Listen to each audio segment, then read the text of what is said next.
She watched him as he began to sip the dark yellow drink, and she could see little oily swirls in the liquid because it was so strong. "I think it's a shame," she said, "that when a policeman gets to be as senior as you, they keep him walking about on his feet all day long." He didn't answer, so she bent her head again and went on with her sewing. But each time he lifted the drink to his lips, she heard the ice cubes clinking against the side of the glass.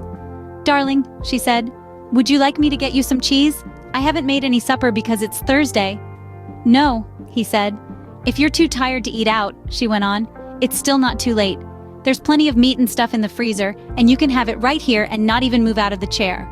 Her eyes waited on him for an answer, a smile, a little nod, but he made no sign. "Anyway," she went on, "I'll get you some cheese and crackers first." "I don't want it," he said. She moved uneasily in her chair, the large eyes still watching his face. "But you must eat. I'll fix it anyway, and then you can have it or not." She stood up and placed her sewing on the table by the lamp. "Sit down," he said.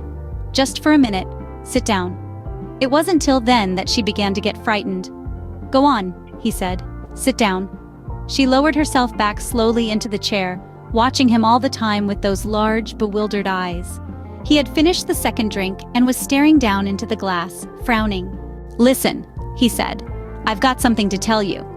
"What is it, darling? What's the matter?" He had now become absolutely motionless, and he kept his head down so that the light from the lamp beside him fell across the upper part of his face, leaving the chin and mouth in shadow. She noticed there was a little muscle moving near the corner of his left eye. "This is going to be a bit of a shock to you, I'm afraid," he said. "But I've thought about it a good deal, and I've decided the only thing to do is tell you right away. I hope you won't blame me too much," and he told her. It didn't take long, 4 or 5 minutes at most, and she stayed very still through it all, watching him with a kind of dazed horror as he went further and further away from her with each word. "So there it is," he added, "and I know it's kind of a bad time to be telling you, but there simply wasn't any other way.